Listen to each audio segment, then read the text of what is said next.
എല്ലാവർക്കും സ്വാഗതം. ഈ റിവ്യൂ ഇഷ്ടപ്പെടുവാണെങ്കിൽ ഒന്ന് ലൈക്ക് ചെയ്തും സബ്സ്ക്രൈബ് ചെയ്തും സപ്പോർട്ട് ചെയ്യണേ. അപ്പോൾ കോളനിക്കാരുടെ കയ്യിൽ നിന്നും അലീനയെ രക്ഷിച്ച് ഷാജി വീട്ടിൽ കൊണ്ടുപോകുന്നുണ്ട്. വീട്ടിൽ ചെന്ന് അമ്മയോടും പെങ്ങളോടും അലീനയുടെ കാര്യങ്ങളൊക്കെ പറഞ്ഞ് അലീനയ്ക്ക് കുളിച്ച് ഡ്രസ്സ് മാറാനുള്ള സൗകര്യമൊക്കെ ചെയ്തു കൊടുക്കുക എന്ന് പെങ്ങളോട് പറഞ്ഞിട്ടായിരുന്നല്ലോ പോരുന്നത്.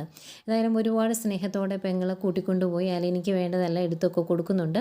ഈ സമയം ഷാജി തിരിച്ച് ചെന്നിട്ട് അവിടെയുള്ള കോളനിക്കാരെല്ലാം അവിടെ നിൽപ്പുണ്ട്. അവരോടൊക്കെ ചോദിക്കുന്നുണ്ട്, നിങ്ങൾ എന്തുദ്ദേശിച്ചാണ് ഇവന്മാരുടെ കൂടെ കൂട്ടുനിന്നത്?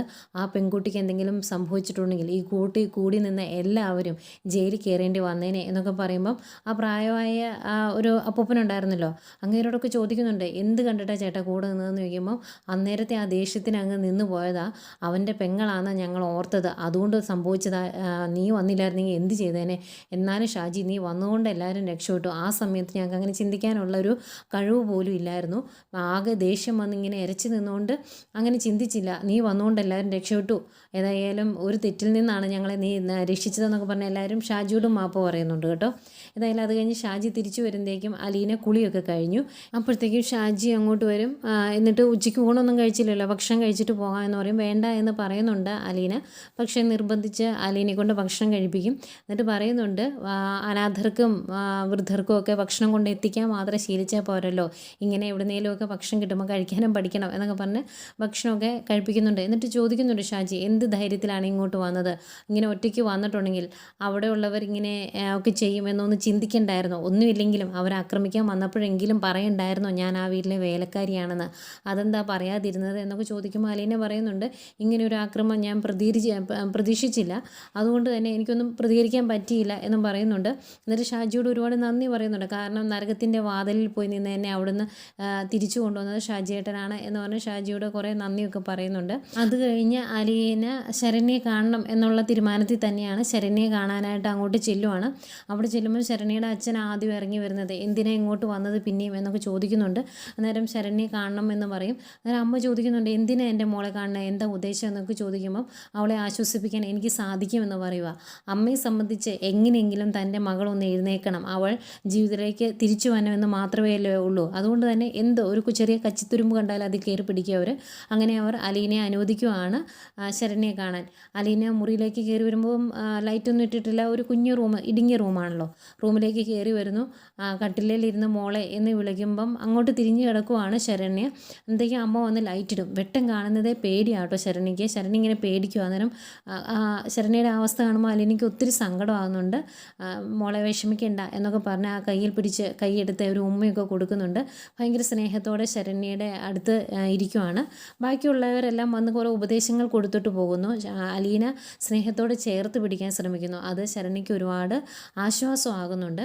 ഏതായാലും അന്ന് കണ്ടിട്ട് പോരുന്നു. പിന്നീട് പലതവണ ശരണ്യയുടെ അടുത്ത് പോകുന്നുണ്ട് കേട്ടോ അലീന. അങ്ങനെ ശരണ്യനെ ജീവിതത്തിലേക്ക് തിരിച്ചു കൊണ്ടുവരുന്നത് അലീനയാണ്. പിന്നീട് പലതവണ അലീന വരുമ്പോഴും അലീനയെ ഫേസ് ചെയ്യാൻ ശരണ്യയുടെ അനിയന്മാർക്ക് ആകെ വിഷമാട്ടോ. അവർ അലീനയെ കാണുമ്പോൾ അവിടെ നിന്ന് മുങ്ങും. ഒരു തവണ പിടിച്ചു നിർത്തിയിട്ട് പറയുന്നുണ്ട്, അന്ന് നിങ്ങൾക്ക് അബദ്ധം പറ്റി എന്ന് കരുതി എന്നെ കാണുമ്പോഴെല്ലാം ഇങ്ങനെ ചെയ്യേണ്ട കാര്യമില്ല, നിങ്ങളുടെ മാനസികാവസ്ഥ എന്തായിരുന്നു എന്ന് എനിക്ക് മനസ്സിലാകും എന്ന് പറയുമ്പോൾ അവർക്ക് വിഷമം വരുന്നുണ്ട്. അവർ മാപ്പ് ചോദിക്കുന്നൊക്കെ ഉണ്ട്. ഏതായാലും ഓരോ ദിവസം വരുമ്പം ശരണ്യയെ കാണുന്നു. ശരണ്യനെ ജീവിതത്തിലേക്ക് തിരിച്ചു കൊണ്ടുവരാൻ വേണ്ടി പയ്യെ വീടിൽ നിന്ന് പുറത്തേക്ക് ഇറങ്ങാൻ പോലും ശരണ്യയ്ക്ക് പേടിയായിരുന്നു. അന്നേരം പറയുന്നുണ്ട്, നീ ആരുടെയും മുഖത്ത് നോക്കാൻ നാണിക്കേണ്ട കാര്യമില്ല, കാരണം നിന്നെ സംരക്ഷിക്കേണ്ടത് ഈ സമൂഹത്തിൻ്റെ കടമയായിരുന്നു, അത് ചെയ്യാത്തതിന് അവരാണ് നാണിക്കേണ്ടത് എന്നൊക്കെ പറഞ്ഞ് മനസ്സിന് ബലം കൊടുക്കുവാണ്, നീ ഒരു തെറ്റും ചെയ്തിട്ടില്ല എന്ന് പറഞ്ഞാൽ. അങ്ങനെ കുറേ കഴിയുമ്പം ശരണ്യ അലീനെ എപ്പോഴും കാണണം എന്നുള്ളൊരു ആഗ്രഹത്തിലേക്ക് എത്തുന്നു. വീട്ടിൽ വന്നു കഴിയുമ്പം ശരണ്യയുടെ പഴയ ഫോട്ടോസൊക്കെ എടുത്ത് കാണിക്കുന്നു, അലീനയോട് സംസാരിക്കുന്നു, ഇടയ്ക്ക് ചിരിയൊക്കെ വരുന്നുണ്ട്. അതൊക്കെ കാണുമ്പോൾ അമ്മയ്ക്ക് ഭയങ്കര സന്തോഷമാണ്. കാരണം മോളിനി ഒരിക്കലും ചിരിക്കില്ല, ആൾക്കാരെ ഫേസ് ചെയ്യില്ല, അവൾ ജീവിതത്തിലേക്ക് തിരിച്ചു വരില്ല എന്ന് കരുതി കരഞ്ഞിരുന്ന അമ്മയ്ക്ക് മകളിലെ തിരിച്ചു വരവ് കാണുമ്പോൾ ഒരുപാട് സന്തോഷമാകുന്നുണ്ട്. പിന്നീട് അലീന വരുമ്പം വരാൻ നോക്കിയിരിക്കും. അവർക്ക് ഭയങ്കര സ്നേഹമാണ് അലീനയോട്. അങ്ങനെയാണ് പിന്നീട് അങ്ങോട്ട് കഥ പോകുന്നത്. അതുപോലെ അലീനയ്ക്ക് ഇങ്ങനൊരു ദുരന്തം ആ കോളനിയിൽ നിന്നുണ്ടായി എന്ന് പോലീസ് അറിയും. പോലീസ് അന്വേഷിക്കാനായിട്ടൊക്കെ വരുന്നുണ്ട് കേട്ടോ. അങ്ങനെ നെടുമ്പുരിക്കിലേക്ക് വരുമ്പം അന്നത്തെ ദേഷ്യം മനസ്സിൽ കിടക്കുമോ ബാലചന്ദ്രൻ. അതുകൊണ്ട് എന്തിനാണ് വന്നത്, വാറണ്ടാണോ അറസ്റ്റാണോ എന്താ എന്ന് വെച്ചാൽ ചെയ്തു എന്നിങ്ങനെ പറയുമ്പം ഞങ്ങൾ അതിനൊന്നും അല്ല വന്നത്, അലീനയ്ക്ക് ഇങ്ങനൊരു കാര്യം സംഭവിച്ചു എന്നറിഞ്ഞു, അതുകൊണ്ട് നിങ്ങളുടെ സംരക്ഷണത്തിന് വേണ്ടിയാണ് വന്നത് എന്ന് പറയുമ്പോൾ പറയുമ്പം ബാലേന്ദ്രൻ നിഷ്കരണം അതങ്ങ് വേണ്ട എന്നുള്ള രീതിയിൽ സംസാരിക്കുന്നുണ്ട്. ബാലേന്ദ്രൻ ഭയങ്കര ദേഷ്യമാണ് ആ എസ് ഐയോട്. കാരണം ബാലേന്ദ്രൻ്റെ മുമ്പിൽ വെച്ച ആളോ രോഹിത്തിനെ അടിക്കുകയൊക്കെ ചെയ്തത്. അതിൻ്റെ ഒരു ദേഷ്യം, പരിചയം ഉണ്ടായിട്ടും അങ്ങനെ ചെയ്തതിൻ്റെ ഒരു ദേഷ്യമുണ്ട് ബാലേന്ദ്രന്. അതുപോലെ അലീനയോട് പറയുമ്പോഴും അലീന തനിക്ക് പരാതിയൊന്നുമില്ല എന്നാണ് പറയുന്നത്. അതിൻ്റെ ഒരു പരിഭവവും ദേഷ്യവും എസ് ഐക്ക് പിന്നെയും ഉണ്ടാകുന്നുണ്ട്. അതുപോലെ തന്നെ ഇതിനിടയ്ക്ക് രോഹിത്തിനെ എങ്ങനെയെങ്കിലും രക്ഷിക്കാൻ പറ്റുമോ എന്നുള്ള കാര്യം അലീന ആലോചിക്കുന്നുണ്ട്. രോഹിത്ത് അങ്ങനെ ചെയ്യില്ല എന്നൊരു തോന്നൽ വരുന്നു അലീനയ്ക്ക്.